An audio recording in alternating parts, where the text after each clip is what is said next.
My name is Emiliana Rodriguez. It's a pleasure to be with you today. As you know, this is a program um, where many organizations are involved, from the Flourishing program at Harvard, Research Schools International, Made for Joy, the Universidad of Navarra, the Character Project at UNIR, and Fundación Azteca.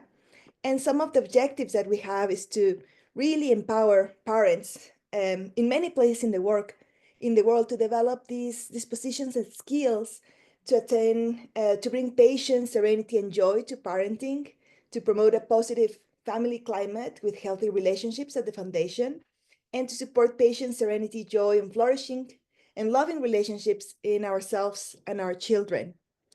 And also, as you know, this is part of a big project to assess the impact of the program. So at the end of this webinar, we will give some time for you to fill up the survey that we sent during the weekend. So today it's going to be a webinar of about 45 minutes, and then we will leave the last 15 minutes for you to fill up the survey in case that you haven't done it yet.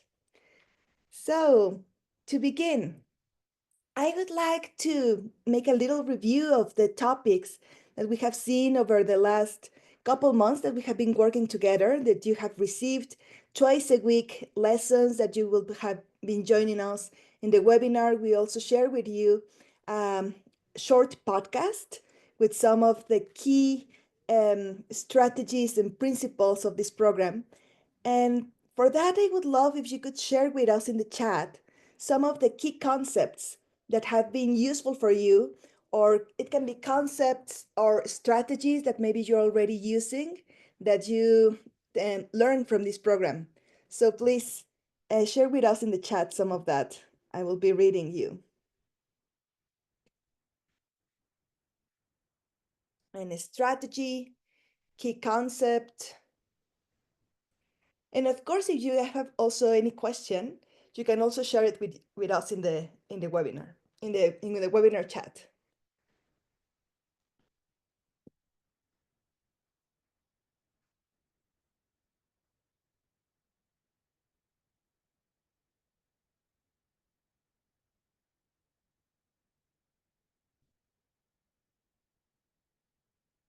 Any concept, strategy, to ask questions before setting a limit, to be curious. Thank you, Sophie.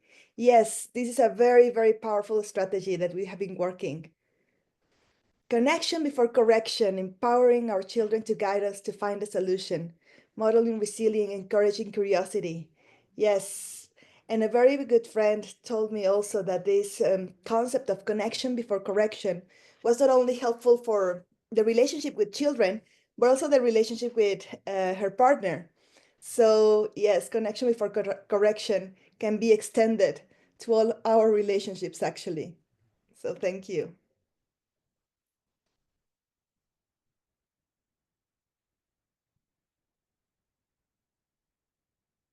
Very good. Will you share with us? Um, I will share the syllabus that we have been already going through. So as you remember, the first unit was very focused on ourselves as parents, on helping us to develop a vision so that our parenting is a parenting with purpose, right? With a direction, instead of just reacting to what's going on in the relationship with our children in our lives, that we can have this clear vision and purpose of what kind of parenting do I want to bring to our home, what kind of parent do I want to become, and what kind of skills do I really want to help my children to develop. So this is something that we were working on the first unit. So I hope that you don't forget that, and anytime that you have a challenge in your life, in your relationship with your children, bring back your vision. Bring back your vision, bring back those skills that you would love them to embody, and all those skills that also you would like to embody to make face to the challenges. We also talked about the importance of self-awareness as parents, right? Because we teach mainly by what we model to our children. So self-awareness, self-reflection, and also self-care, because the basis for a flourishing relationship or to model flourishing for our children is that we ourselves can flourish, that we can ourselves be well and happy. And this is also, I don't know if you have had this, but it's something that my children tell me very often. Like they want to see me happy. Like when I'm not happy, they like all the environment like starts changing. And he is like I want to see you happy, mommy. So that definitely has a big impact in our relationships. And then for the last weeks, we have been working on Unit 2, that is really working on overcoming emotional challenges. So we as relational beings are also emotional beings. So we have been working with emotion regulation, the importance of managing emotions, and also some practices for calming the mind. You didn't mention it here, but this is we had a webinar yesterday with people from Mexico and from Spain, and that was the main strategy that they were mentioning, how was helpful for them to practice a little bit of the awareness of the breath, to be able to calm their mind before going into any other strategy. So I'm reading another answers from you. Honoring dignity and focusing on solutions. Yes, thank you. Thank you so much. So we have been exactly focusing on solutions instead of just winning, right? Because sometimes when we are in a conflict or something, we feel that we have the truth. We feel that we have the solution to the problems of our children. And here we have a strategy to actually deal with problems, with challenges, focusing on solutions, but together. That's very important part of that. And also to realize that sometimes, even if we want to practice some emotional regulation, that we want to apply some good practices for parenting, emotions can overwhelm us. So, also, what do we do when emotions take over? And when emotions take over us and we do things that we are not proud of, the importance of forgiveness and repair, that is something that we will be working next week. So, we work with the first six lessons of this unit. And then we made a pause for giving you some time to fill up the survey. And then next week, we will continue with the last two sessions of this unit, which will be on forgive and repair and giving thanks and celebrating. And then we will continue sending you the lessons of Unit 3, will be that we will be working on nurturing family relationships. So basically today, during this webinar together, I would like to talk a little bit more of the context of this Unit 3 and the topics that we will be working along during the last part of our program, which is nurturing family relationships. And we will go back to emotions because, as I mentioned, we as relational social beings we relate to each other also through our emotions. We express emotions with our bodies. We express emotions with the tone of our voice, and also, of course, by the things that we say and our conduct. So we will go back to emotions to make sure that we are creating a space in our home that is emotionally safe. So this is something very important because there has been studies, even in environments like the workplace, that really show that when you have a space that is emotionally safe, where you feel that you can be yourself, that you can show your real emotions, that you're not going to be judged by what you feel, and that you actually can have actually some support to regulate and to deal with emotions when they are difficult, those are the places where people thrive. And by thriving, I mean, for example, in the case of the workplace, that's where teams are more creative. That's where teams are more productive. And that also happens at home. When we have these spaces of emotional safety, children feel very comfortable, they will come easier to us to talk about their problems. instead to trying to go out and find solutions where we know that it's not the best for them. So we will work a little bit more about that. We will go deeper on our very basic need to connect with others. So we will go move a little bit more profound into the need for connection and empathy, as well as how to apply it. And we will work with strategies for managing conflict, like taking a moment to pause, creating agreements, and saying no with love. And finally, we will work on a topic that is also very important, that is how to encourage our children, to encourage to go really, to move forward um, to the challenges that they will face in life. So to begin the context of this unit, I would like to ask you this question and to please share some of the answers with us in the chat. So think about a conflict with your child. Maybe during the last 24 hours, you had a conflict. Or if you didn't have any conflict in the last 24 hours, please think about a conflict in the last week that you have with he or with she, okay?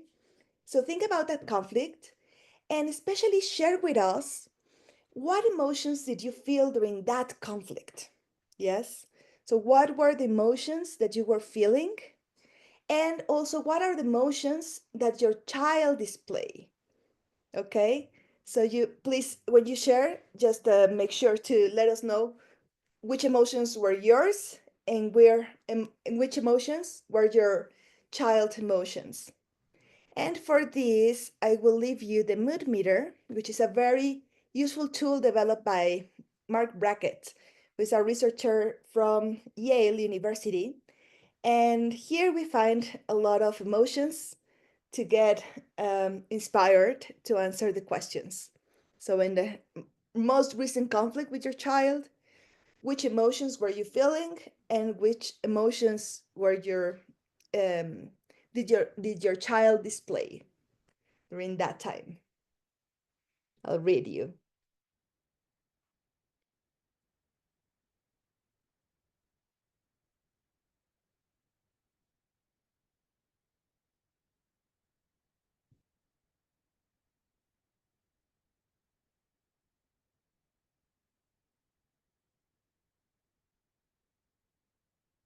If you didn't have any conflict, you can also tell me I don't have conflict with my child. But I doubt that that we don't have conflicts.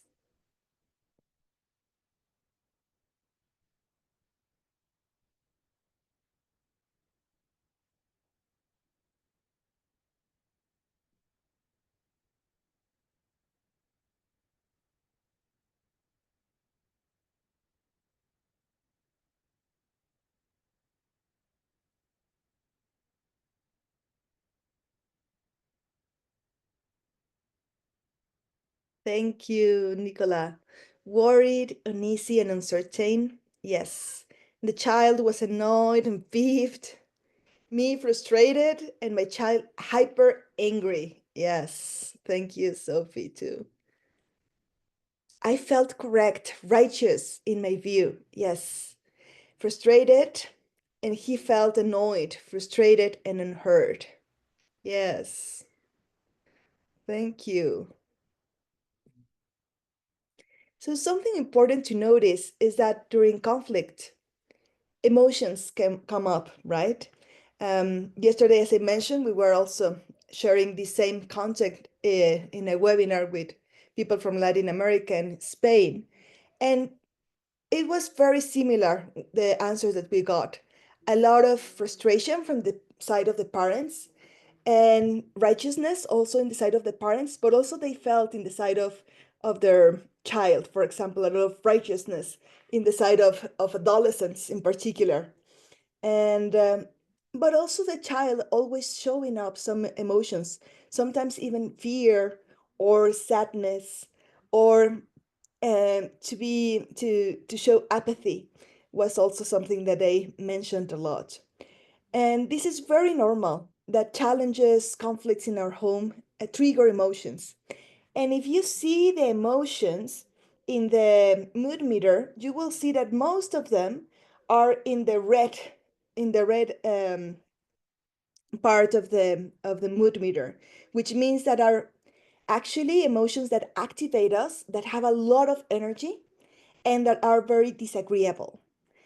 Also, we can find in the blue, for example, to feel disappointed or excluded for children, for example, or for ourselves, which is disagreeable, the feeling, and the energy is low.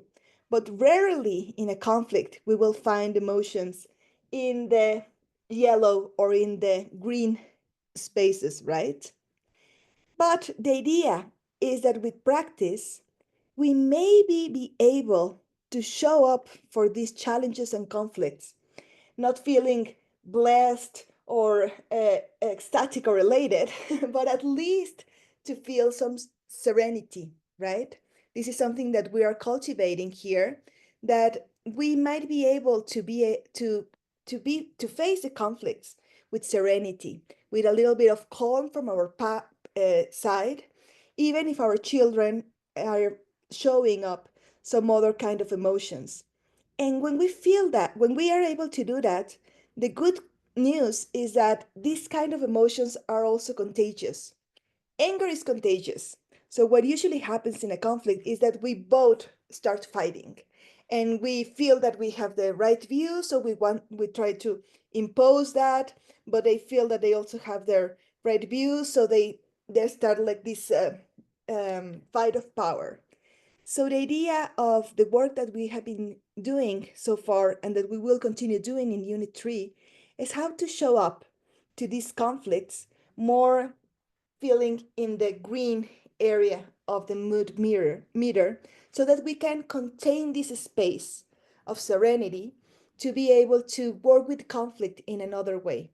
So the strategies like the awareness of the breath that we have been practicing, and of course all the other ones to create, to come with curiosity, to ask questions, etc., that help us to move from the red and the blue to the green.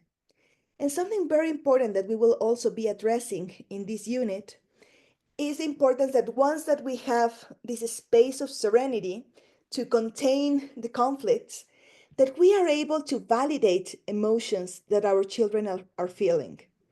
Because I don't know in your country, but here in Mexico, we have a big tendency, for example, to say to our child, like, oh, it's nothing. Like, really, you are exaggerating.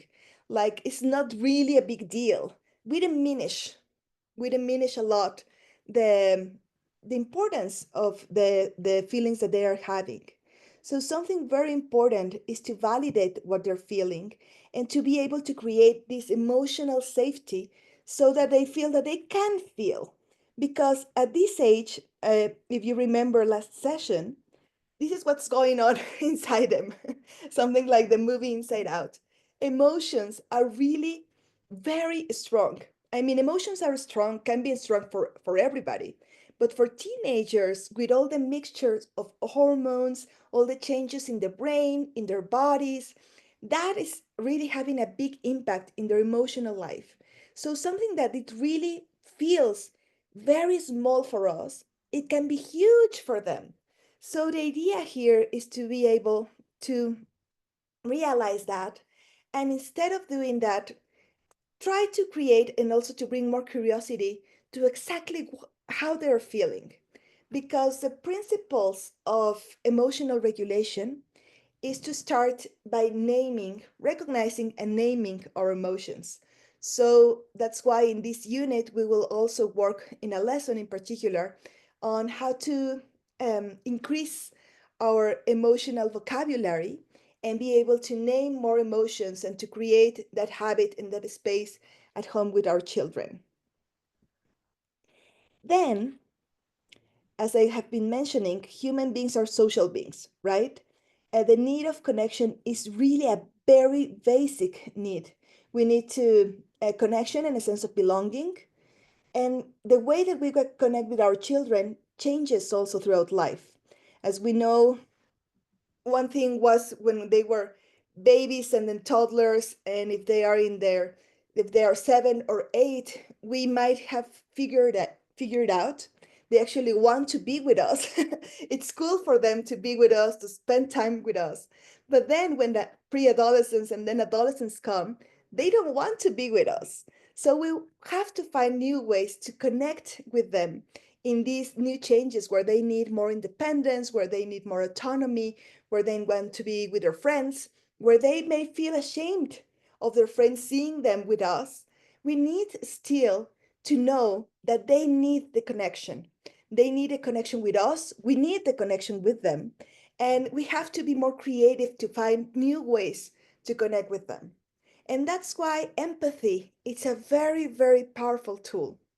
So I will share with you a video of empathy. This is a video by the researcher Brené Brown.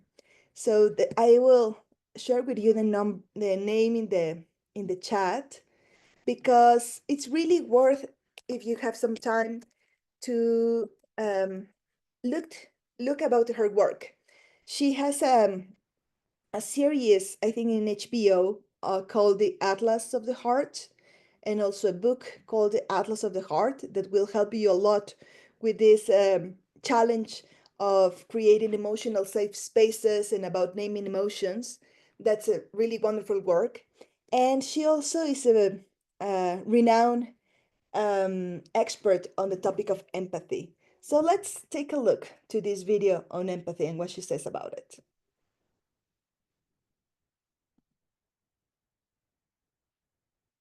Wait a second. It's playing somewhere else.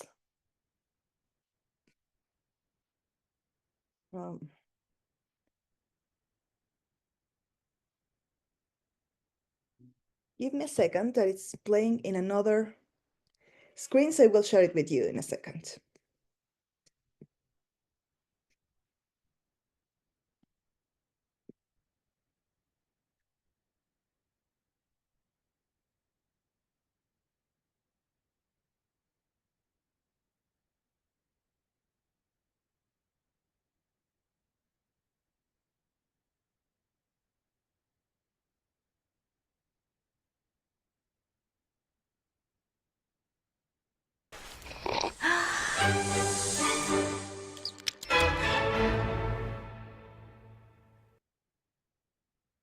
So what is empathy, and why is it very different than sympathy?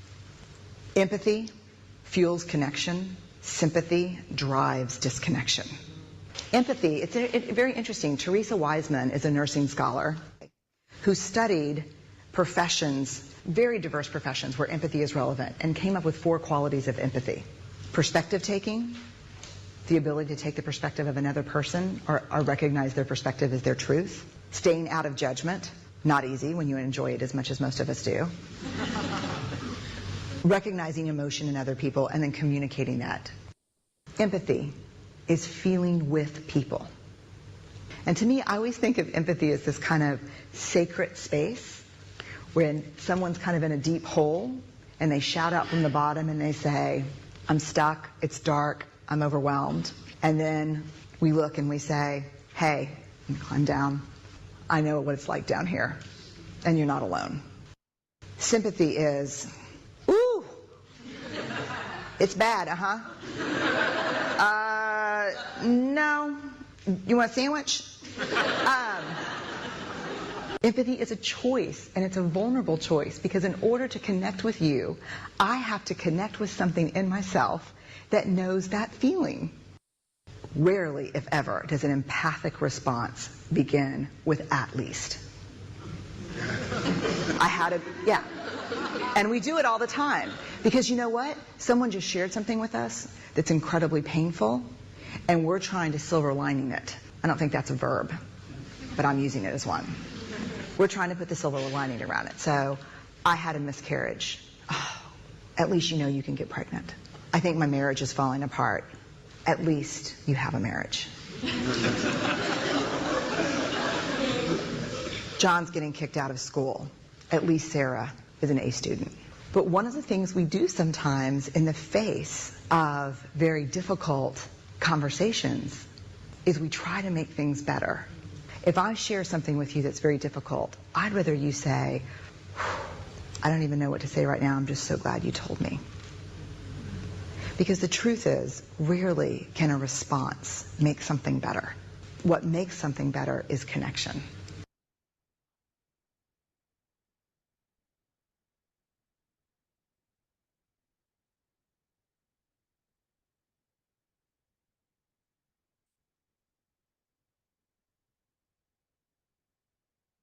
Very good. Wait a second to share my other screen. Okay. So what did you think about the video? I think it's very clear, right? What is empathy? We usually define it as placing yourself in the shoes of others, but I think that Renee here, for example, she says that that is impossible actually. But it's very clear that it's about this connection that we can create. And it's not that you're feeling what the other person is feeling, but it's that you connect with those feelings because we have had it in other occasions so that we are able to really be present with others. And very important to remember, especially with our child, is that it's not about agreeing with them on everything. It's not about solving everything. That also is a tendency that we have as parents, that when they come with a problem or an issue, we have a lot of experience, much more experience than them, right? So we sometimes want to jump in and solve the problem for them, but it's not about that. It's not about giving answers. It's not about talking about ourselves. It's about validating emotions, about listening, and about being there for them. So when we are able to do that, actually that's a game changer also for the relationship in general, and especially during conflict, because we are wired for empathy. There's a lot of research also on that, that not only humans show empathy from early age, but actually some mammals, some other animals also can show empathy for other members of um, their yeah, of the living creatures. But the challenge here is to feel empathy, for example, towards our child, when we really don't understand them, when they have changed a lot, when they are facing these incredible, strange flows, floating of emotions, when they suddenly are doing things that we feel that we didn't teach them to do, when they are getting some ideas, maybe not so good ideas from outside, from other friends, from the TV, etc. And when they are um, challenging us, when they are really making us feel frustrated, annoyed, etc. So during conflicts is where empathy is not so easy to get. And that's where the training comes, because empathy is natural.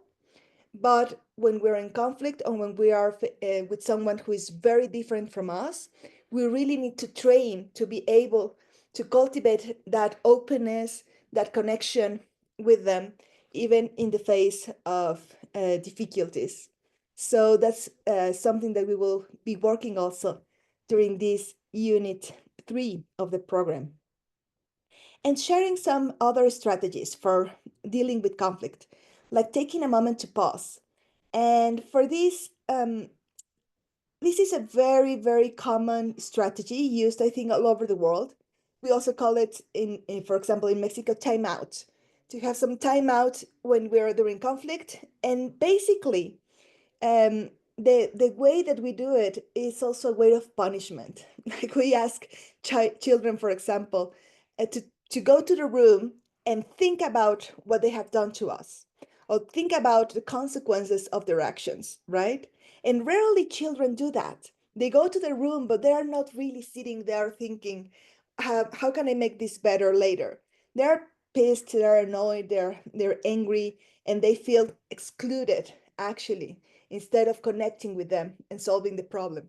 So the taking a moment to pause that you will be learning in this program is a little bit different, because it's really taking a moment to pause for all of us, and to be aware that when we're in the conflict and that we're already engaged in some emotions, as you remember, the part of our brain that might be leading our conduct is our amygdala, that it's either attacking or freezing or wanting to run away. So the idea of having a pause is to really connect again with our prefrontal cortex to be able to solve the problem with solutions for everyone and in a more calm and conscious way. We will find common ground, so we will learn some techniques to negotiate actually with our child and to find agreements. And of course, to say no with love, which means how can we still create limits that are so important in parenting, but with a sense of connection and with a sense of love. And for this, I just wanted to mention that all these three strategies are based on the work of Jane Nelson, that she developed a beautiful framework that is called positive discipline. One of the key concepts that she talks about is about being kind and firm at the same time. So for example, when we're talking about setting limits, what usually happens in some kinds of parenting is that we tend to be not only firm, but sometimes we show up a lot of authority and we can impose the limits, even with violence. That's something that have happened around the world, right? That we um, place the limits by being showing some violence and using our strength that as adults is usually greater than our children. um, and then the other tendency, it's like, okay, no violence in this house, not at all. We want to be kind, but then the kindness can become like just not setting limits. And that is also not good for parenting, not good for us, not good for our child, because our child or also need structure. We also know that some of the environments where children thrive and flourish are structured homes, because that gives us the sense of safety. So they need to feel safe. They need to know that we as parents also know what is good, and even if they can be rebellious sometimes, the structure and the rules are principles for them to thrive. So here the principle is how can we be kind and at the same time firm while establishing limits. So I would like to share another short video, but this is about Jane Nelson talking about some these and other principles of positive discipline that are embedded in the strategies that we are sharing with us. That we are sharing with you. Sorry.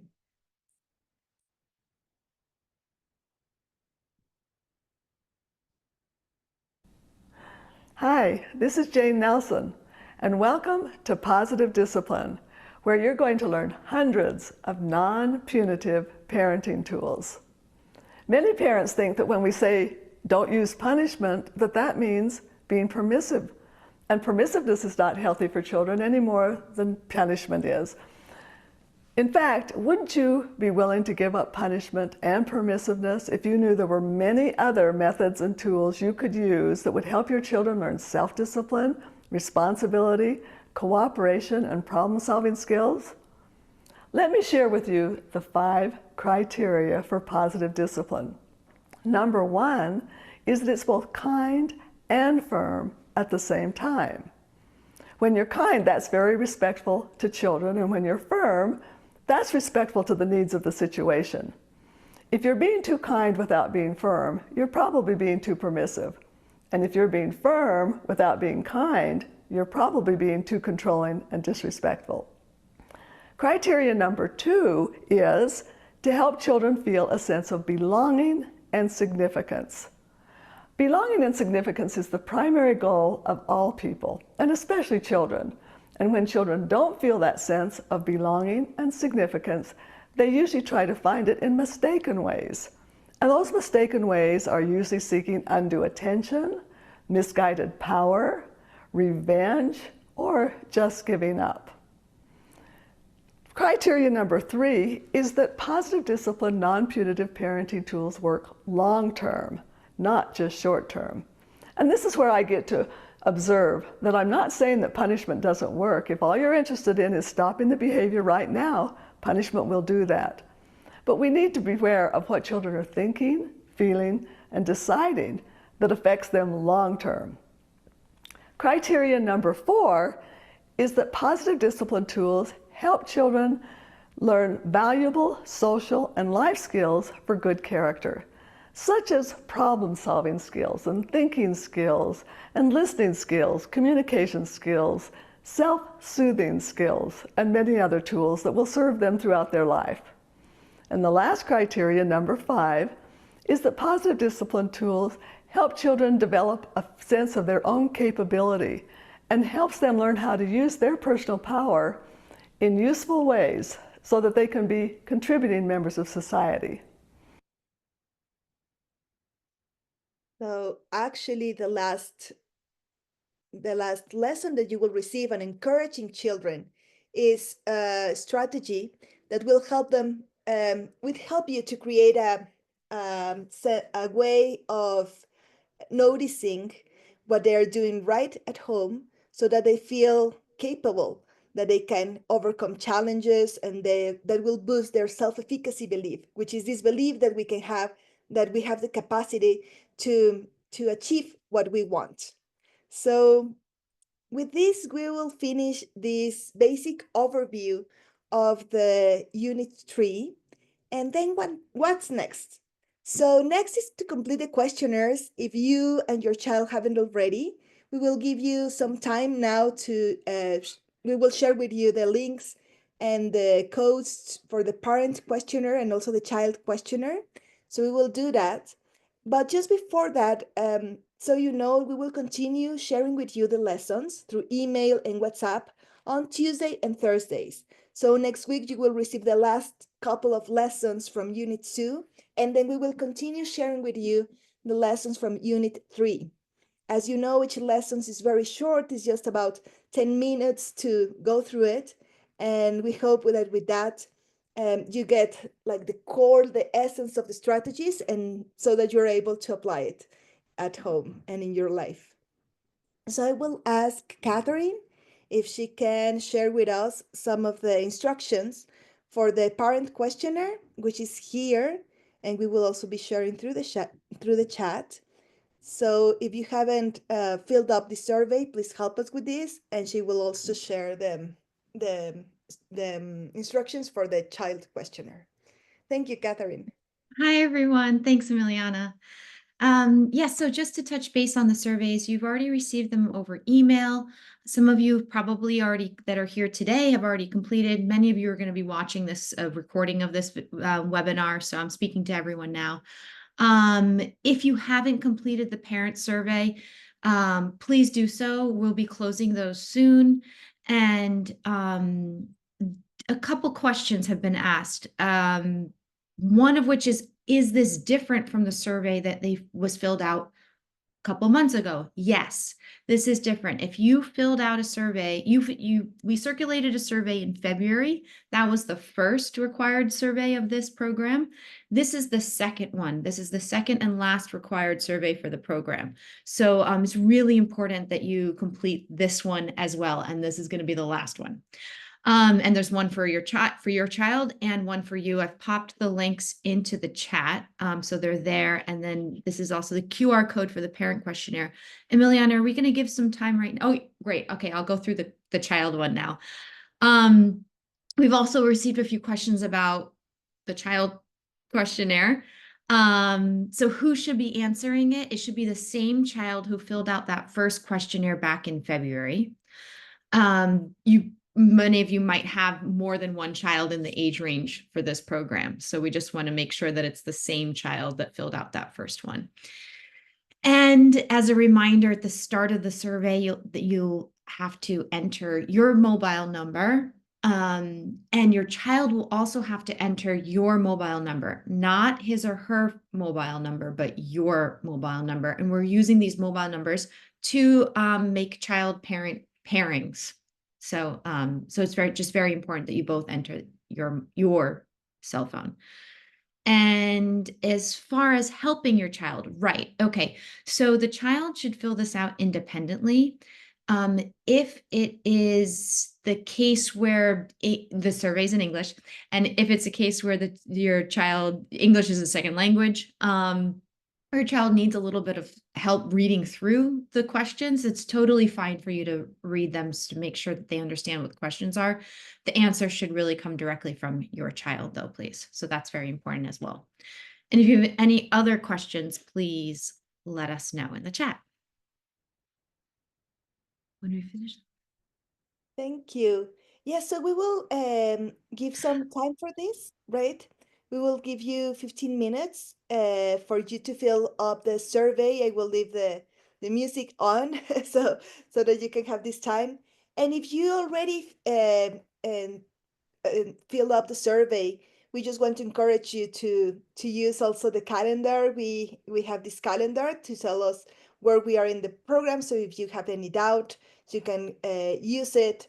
And basically, that's it. That we would love to see you in the next and last webinar. And we hope that the next lessons are very nurturing for you and your family. So we will leave the surveys and some music for you to give time. I can, Yes, yeah, I can also add I'll add the link to that calendar in the chat as well. yes. Thank you. And I'm seeing a question here about the resources being shared. Oh, sorry. Yes, if the resources from the program are going to be available. Yes, you're to share with your partners or to revisit. We're planning to close them, but you can reach out to us directly about. We were going to close some of them. They're still open right now, and you're welcome to share them with your partner if your partner is not in the program. Thank you. Okay. So thank you so much for joining us today. And we will leave this open for some minutes with some music for giving you time for filling up with the questionnaires.